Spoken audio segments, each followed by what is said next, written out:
السلام عليك يا رسول الله. السلام عليك يا حبيبي يا نبي الله. السلام عليك يا رسول الله.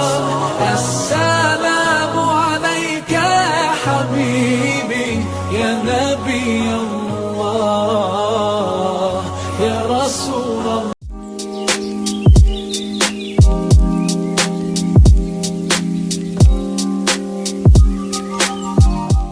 Assalamualaikum warahmatullahi wabarakatuh. Saya Ahmad Kevin Nadiwinata. Di sini saya akan menjelaskan tentang biografi Syekh Waliullah. Ia adalah seorang sarjana besar India yang hidup pada abad 12. Ia lahir di New Delhi pada Rabu 21 Februari 1703 Masehi. Ia berasal dari keluarga yang berpendidikan serta saleh.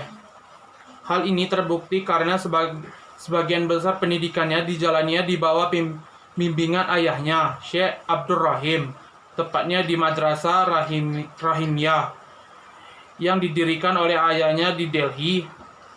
Ia mendalami ilmu pengetahuan khususnya di bidang agama sejak ia berumur 5 tahun. Berkat ketekunan serta kejeniusannya, ia mampu menghafalkan Al-Quran ketika umur masih 7 tahun. Ia terus memperdalam pengetahuannya hingga umurnya belasan tahun. Ia telah menguasai dengan baik ilmu hukum, tafsir, hadis, logika, kalam, filsafat, astronomi, kedokteran, dan matematika. Ia melengkapi pengetahuannya dalam agama dengan mendalami tarekat. Dalam tarekat ini baginya sudah tak asing lagi, lantaran kedua orang tuanya merupakan penganut tarekat juga. Ia menyelesaikan pendidikan formalnya saat usia baru 15 tahun, yang kemudian dibait oleh ayahnya menjadi seorang penganut tarekat Nasyabandiyah pada usianya yang ke-16 atau 17. Ia sudah menjadi seorang muhdis di madrasah milik ayahnya. Ia membuat suasana di sana menjadi suatu intrusi yang ideal dengan dedikasinya mengajar serta menginformasikan sistem pendidikan yang ada di sana. Setelah selesai menjalani pendidikan formalnya, ia menjalankan madrasah di Rahia milik ayahnya yang kemudian menjadi pimpinan tunggal di madrasah tersebut. Setelah kematian ayahnya pada tahun 1919 Masehi, 12 tahun setelah ayahnya wafat pada tahun 1731 Masehi, ia menunaikan ibadah haji yang pertama serta tinggal di sana, Mekah dan Madinah, serta kurang lebih 14 bulan lamanya. Pengalaman tinggal di sana telah memberinya pengalaman secara langsung dengan berbagai mazhab intelektual maupun hukum Islam yang membuatnya menyempatkan diri untuk menjalankan ibadah haji yang kemudian pada tahun 1732 Masehi serta kembali ke kampung halamannya setahun kemudian, yaitu pada tahun 1733 Masehi. Sepulangnya ke kampung halamannya, ia menghabiskan waktu untuk mengajarkan dan menulis di madrasahnya hingga akhir hayatnya. Ia meninggal di Delhi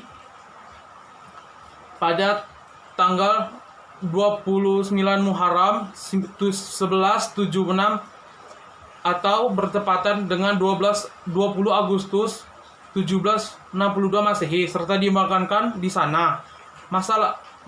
Masa antara tahun 1732 Masehi hingga 1762 Masehi adalah masa di mana ia aktif dalam penulisan karyanya,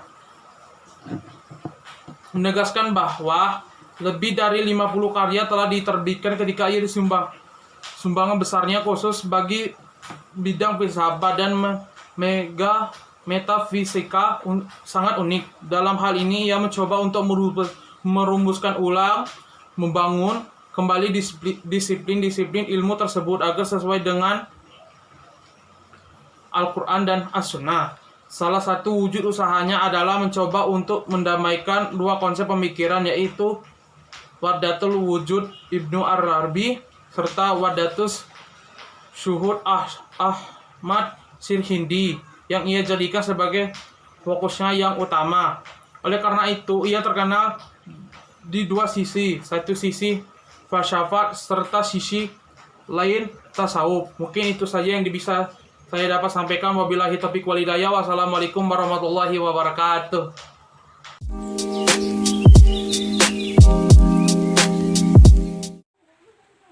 Assalamualaikum warahmatullahi wabarakatuh. Perkenalkan, nama saya Syagusin Putri. Di sini saya akan menjelaskan gambaran India pada masa Syawaliyullah. Pada awal abad ke-18, Imperium Mughal mulai memasuki fase kemunduran. Fase kemunduran tersebut terjadi karena telah meninggalnya Aurangzeb pada tahun 1707 Masehi. Setelah meninggalnya Aurangzeb, terjadilah perebutan kekuasaan dan puncaknya terjadi pada saat meninggalnya Bahadur Shah, yaitu putra anak Aurangzeb. Pasca meninggalnya Bahadur Shah, terjadi konflik luar biasa di lingkungan istana untuk menduduki tahta. Konflik yang melibatkan anak-anak Bahadur Shah berdampak besar bagi dunia internal. Kekacauan di lingkungan istana dimanfaatkan oleh golongan Hindu untuk mencoba melepaskan diri dari kekuasaan Mughal dengan melakukan pemberontakan di daerah kekuasaan Mughal, di antaranya daerah Gujarat pada tahun 1732 sampai 1737. Sementara itu, Inggris mulai meningkatkan usaha-usaha untuk memperoleh kekuasaan di India, terutama di Bengal. Pasca pertempuran Plassey pada tahun 1757 dan Baskar pada tahun 1764, di daerah kekuasaan Mughal pun semakin mengecil. Pukulan terhadap Delhi datang dari Persia, di mana Nadir Shah dapat mengalahkan dan menduduki Delhi. Akibat dari peperangan itu, terjadi pembantaian besar-besaran dan kerajaan Mughal diwajibkan membayar upeti. Suasana tersebut menyadarkan pimpinan Islam di India akan kelemahan umat Islam. Salah satu dari pemuka Islam itu adalah Syah Waliullah.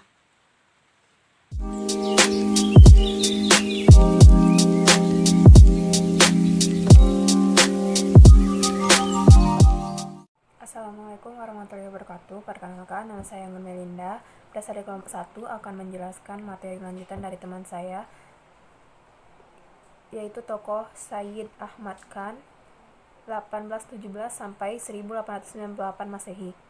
Sayyid Ahmad Khan lahir di Delhi, India pada tahun 1817 dan wafat di tahun 1898. Ia pernah bekerja pada Serikat India Timur ketika usianya 18 tahun. Kemudian ia bekerja pula sebagai hakim. Akan tetapi, pada tahun 1846, ia pulang kembali ke Delhi, India untuk meneruskan pendidikannya. Pada tahun 1857, terjadi pembentrokan terhadap kekuasaan Inggris oleh rakyat India. Pada saat itu, ia berusaha untuk mencegah terjadinya kekerasan. Dalam kesempatan yang sama, ia pun banyak menolong orang Inggris dari pembunuhan.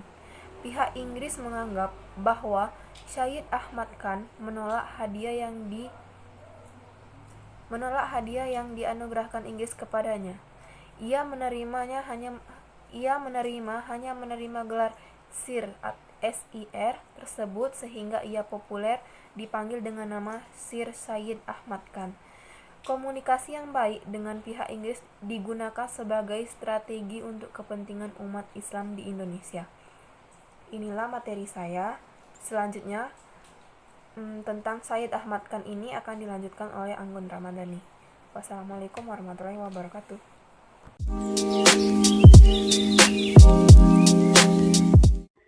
Assalamualaikum warahmatullahi wabarakatuh.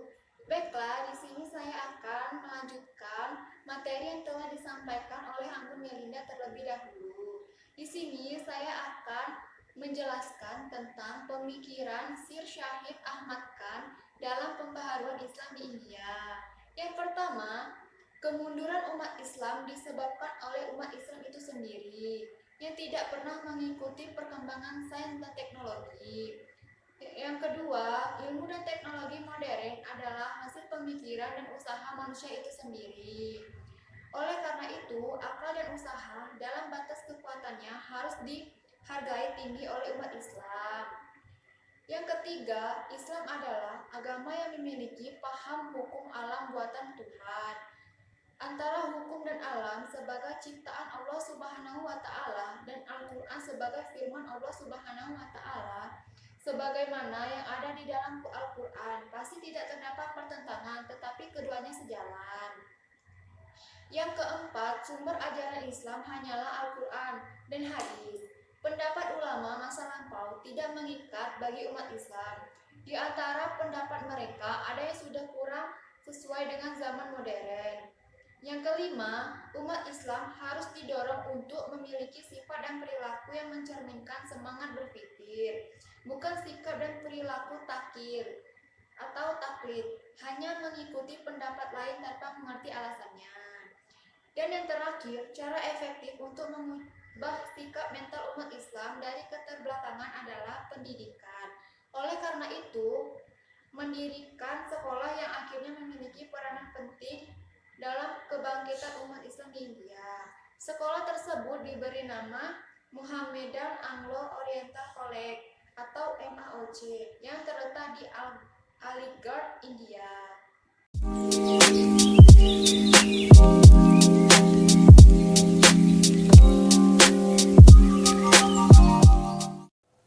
Assalamualaikum warahmatullahi wabarakatuh. Perkenalkan, nama saya Bonita Bulan Cynthia. Baiklah, saya akan melanjutkan materi berikutnya, yaitu tokoh pembaharu dari India, Muhammad Iqbal. Muhammad Iqbal lahir pada tanggal 22 Februari 1873 di Sialkot, Punjab. Ayahnya bernama Muhammad Nur, seorang sufi yang soleh. Sejak masih kanak-kanak, agama telah tertanam di dalam dirinya. Selain dari orang tua, Iqbal juga mendapatkan pendidikan dengan mengaji oleh Mir Hasan. Di rumah sang guru ini, dia tidak hanya belajar mengaji, tetapi juga belajar mengubah sajak. Kecerdasannya dibuktikan pada saat ia menempuh jenjang pendidikan. Dibantu oleh Mir Hasan, ia memasuki Scottish Mission School. Tamat dari sini, dia memasuki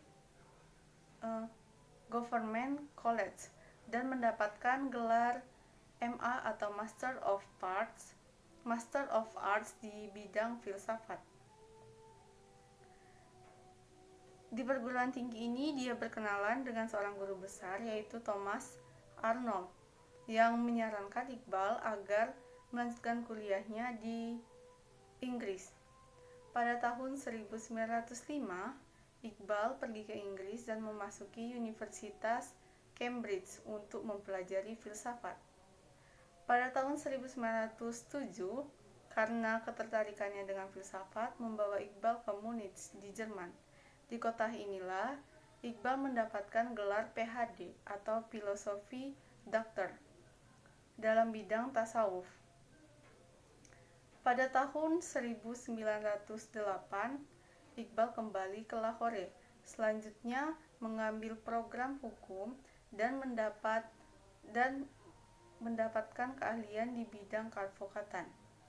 Hal ini belum memuaskan baginya, dan ia melanjutkan kuliah di School of Political Science. Berbekal sejumlah besar keahliannya, Iqbal memulai karirnya dengan menjadi seorang dosen dan pengacara di India. Ia juga aktif dalam bidang politik. Selebihnya, ia juga menyampaikan ceramah-ceramah di seluruh bagian India dan bahkan di negara-negara Islam. Salah satu yang istimewa dari Iqbal adalah ia juga produktif dalam menulis, terutama dalam bagian menulis lirik puisi. Sajak-sajaknya yang kebanyakan mengandung dorongan untuk menghadapi kehidupan ini dengan penuh harapan, keteguhan, dan perjuangan yang gigih. Saat sajak-sajaknya masih dibutuhkan oleh Pakistan, pada tahun 1930 istrinya meninggal dunia. Musibah ini membekas teramat dalam dan membawa Iqbal terlarut-larut dalam kesedihan. Akhirnya, berbagai penyakit menimpa Iqbal dan fisiknya pun melemah. Tetapi, pikiran dan semangat Iqbal tidak pernah mengenal lelah. Ia pun terus mengubah sajaknya dan menulis pemikiran-pemikirannya. Pada tahun 1938, sakitnya bertambah parah. Ia pun merasa ajalnya telah dekat. Namun, dia menyempatkan untuk berpesan kepada sahabat-sahabatnya, yaitu yang berbunyi, Kukatakan kepadamu, tanda orang mukmin, bila mau datang, akan terlekas senyum di bibir. Ketika fajar pada tanggal 21 April 1938, pada saat dia usia 60 tahun dalam kalender Masehi, Iqbal berpulang ke rahmatullah. Baiklah, itu tadi saya telah menjelaskan tentang biografi Muhammad Iqbal.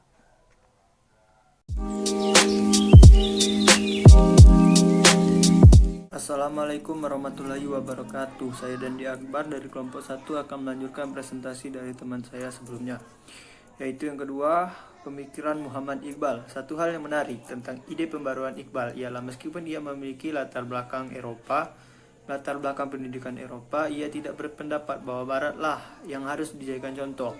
Menurutnya yang harus diambil umat Islam dari Barat hanyalah ilmu pengetahuannya, sementara kapitalisme dan imperialisme Barat ditentangnya. Karena Barat menurutnya sangat dipengaruhi oleh materialisme dan telah meninggalkan agama.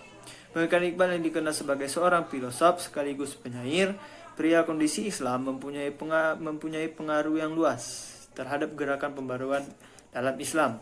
Sebagaimana para pembaruan lain, Iqbal juga beranggapan bahwa kemunduran umat Islam yang berlangsung sangat panjang disebabkan oleh yang pertama, kebekuan dalam pemikiran umat Islam. Hukum dalam Islam telah bersifat statis, padahal menurutnya sesuai dengan perkembangan zaman dan pintu ijtihad tidak pernah tertutup. Kedua, anggapan kaum konservatif yang menganggap rasionalisme yang dipelopori kaum Mu'tazilah membawa kepada disintegrasi yang dapat mengganggu kestabilan Islam sebagai kesatuan politik.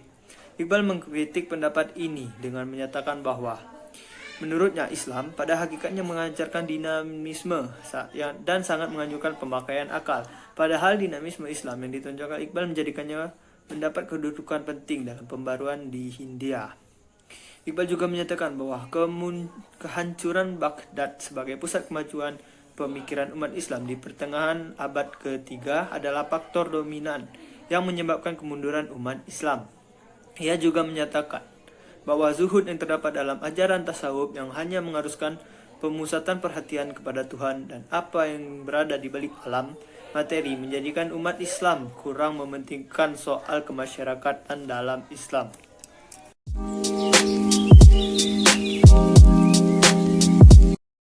Assalamualaikum warahmatullahi wabarakatuh. Saya Dwi Rahayu. Di sini saya akan melanjutkan materi tentang pemikiran Muhammad Iqbal dalam pembaruan Islam di India. Iqbal dalam ceramahnya sangat menganjurkan untuk meningkatkan solidaritas antar umat dan persaudaraan Muslim untuk melepaskan dari penjajahan asing. Akan tetapi, ide Iqbal terkait nasionalisme yang berupa solidaritas antar agama mengalami perubahan. Nasionalisme India yang mencakup Muslim dan Hindia sangat bagus, tetapi sulit sekali untuk diwujudkan. Bahkan ia curiga bahwa adanya konsep neo-Hinduisme di balik nasionalisme yang dapat dukungan dari umat Hindu. Menurut Iqbal, di India terdapat dua umat besar, dan dalam pelaksanaan demokrasi di India, kenyataan itu harus diperhatikan. Karena nasionalisme ala Barat menurutnya dapat mengancam bagi peri kemanusiaan. Penolakan Iqbal terhadap ide-ide Barat juga dikarenakan adanya tuntutan umat Islam untuk membentuk suatu pemerintahan sendiri.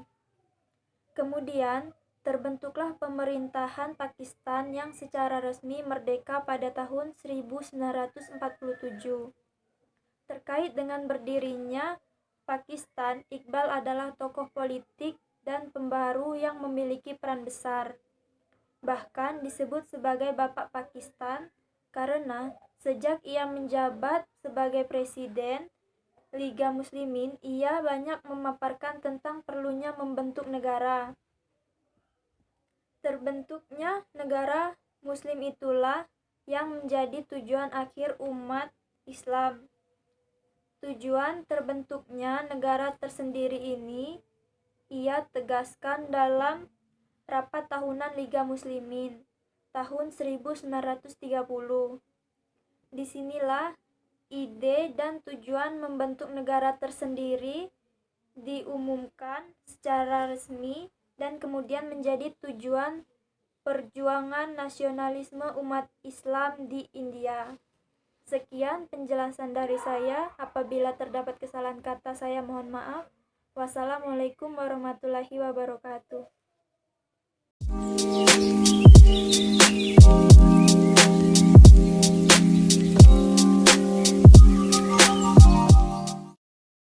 Assalamualaikum warahmatullahi wabarakatuh. Perkenalkan, nama saya Hafizah Fadilah. Saya berasal dari kelas 11 IPA 3. Baiklah, di sini saya akan menjelaskan tentang biografi Syed Amir Ali. Syed Amir Ali berasal dari keluarga Syiah di zaman Nadir Shah 1736 sampai 1747. Pindah dari Khurasan di Persia ke India. Keluarga itu kemudian bekerja di istana Raja Mughal. Syed Amir Ali lahir pada tahun 1849 dan meninggal pada tahun 1928 dalam usia 79 tahun. Pendidikannya ia peroleh di perguruan tinggi Muhsiniyah yang berada di dekat Kalkuta. Ia belajar bahasa Arab dan Inggris, kemudian sastra Inggris dan hukum Inggris. Di tahun 1869, ia pergi ke Inggris untuk meneruskan studi dan selesai tahun 1873 dengan memperoleh kerjasamanya dalam bidang hukum.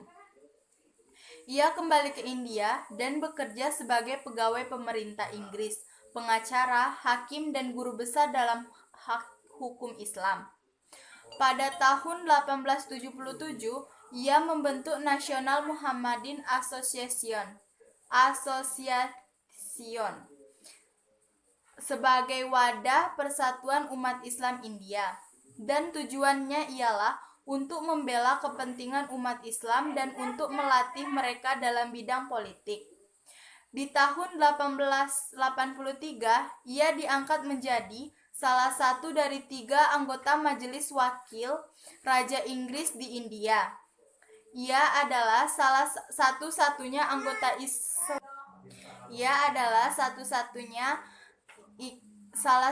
anggota Islam dalam majelis itu. Selanjutnya di tahun 1904, ia meninggalkan India dan menetap untuk selama-lamanya di Inggris. Pada tahun 1906, diangkat menjadi anggota Komite Kenaikan Dewan Raja di London. dan merupakan orang India pertama yang menduduki jabatan tersebut.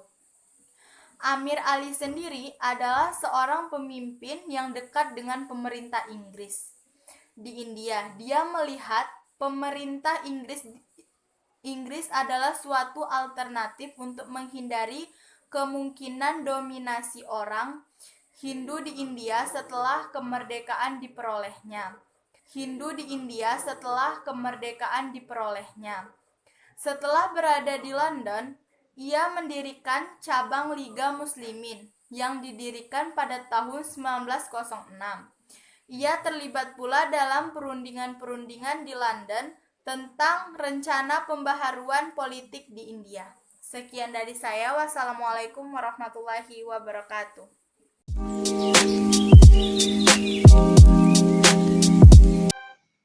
Assalamualaikum warahmatullahi wabarakatuh. Nama saya Fajar Andrian. Baiklah, di sini saya akan melanjutkan penjelasan metode mengenai teori India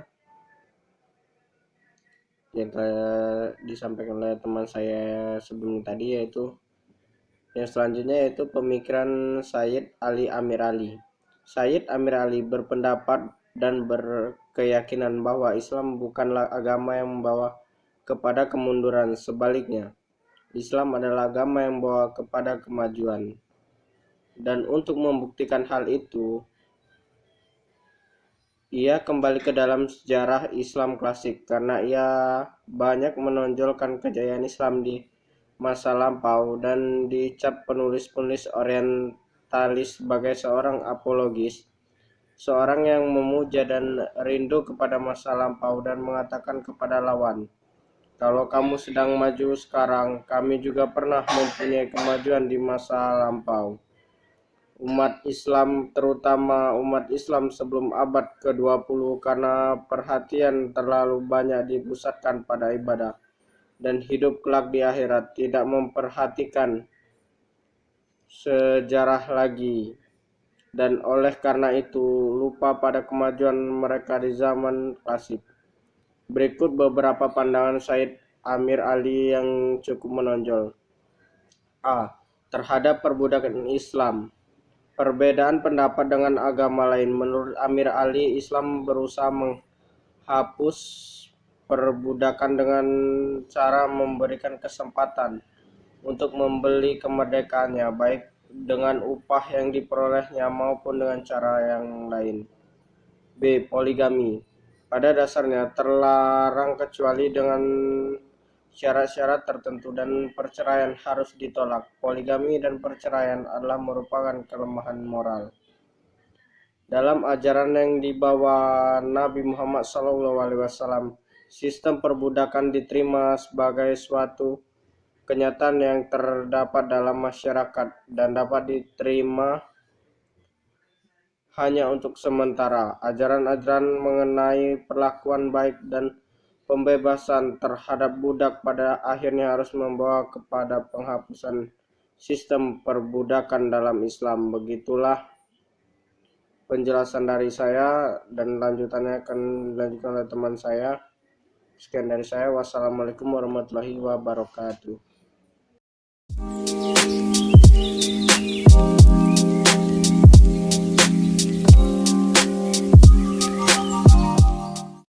Assalamualaikum warahmatullahi wabarakatuh. Perkenalkan, nama saya Hada Triatami, DK 11 IPA 3. Di sini saya akan membawa judul tokoh-tokoh pembaru Islam pada masa modern di India. Tokoh ini adalah Muhammad Ali Jinnah, lahir dengan nama Muhammad Ali Jinnah Bahai. Ia lahir tanggal 25 Desember 1876 dan ia wafat tanggal 11 September 1948 di usia 71 tahun. Dia adalah seorang pengacara, politikus, dan pendiri Pakistan. Jinnah merupakan pemimpin Liga Muslim di India dari 1913 sampai kemerdekaan Pakistan pada tanggal 14 Agustus 1947 dan kemudian menjabat sebagai Gubernur Jenderal Pakistan pertama hingga kematiannya. Di Pakistan ia diberi julukan Queen Azam, pemimpin besar, dan Baba-i-Qaum, bapak bangsa. Ulang tahunnya diperingati sebagai hari libur nasional. Ia dilahirkan oleh Wazir Manisyon di Karachi dan menjalani pelatihan sebagai seorang pengacara di Lyons di London. Sekembalinya di India, Jinnah mulai tertarik dengan politik nasional dan akhirnya ia berfokus dalam bidang ahli menjadi pengacara. Jinnah naik daun di Kongres Nasional India selama dua daswara pertama abad ke-20.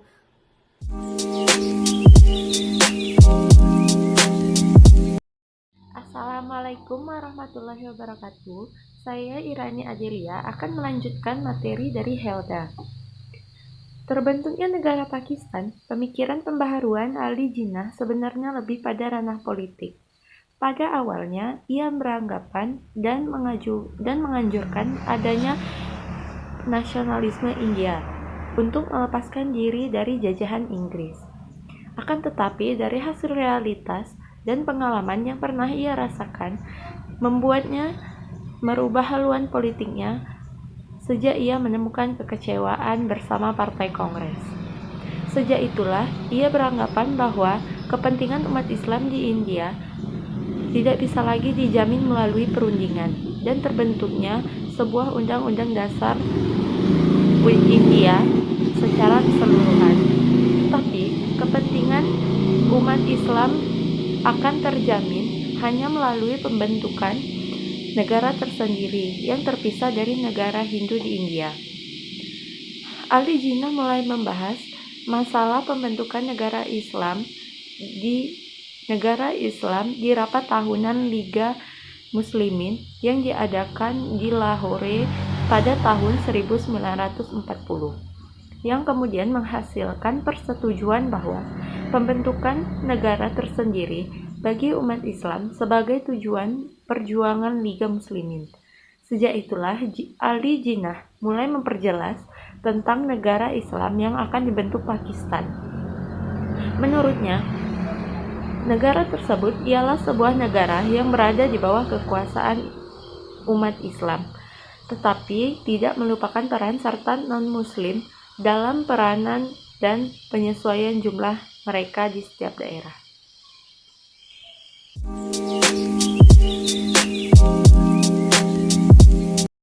Assalamualaikum warahmatullahi wabarakatuh. Perkenalkan, nama saya Kiki Putri Alia dari kelas 11 IPA 3. Baiklah, di sini saya akan menjelaskan lanjutan dari materi Irani Adelia. Pembentukan negara Islam Pakistan Jinnah dan Liga Muslimin mendapatkan dukungan umat Islam India. Hal itu terlihat dari hasil pemilihan pada tahun 1946, di mana Liga Muslimin memperoleh kemenangan di daerah-daerah yang nantinya masuk Pakistan.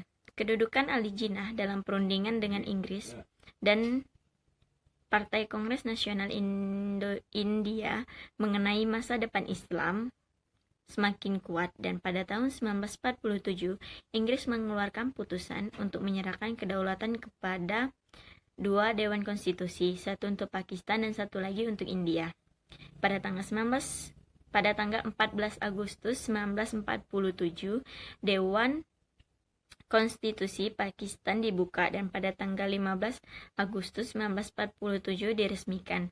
Ali Jinnah pun diangkat menjadi gubernur jenderal atau pemimpin besar bagi rakyat Pakistan, dan pada hari itulah Pakistan lahir sebagai sebuah negara umat Islam yang merdeka baik dari Inggris ataupun India. Baiklah, terima kasih. Assalamu alayka ya Rasulullah.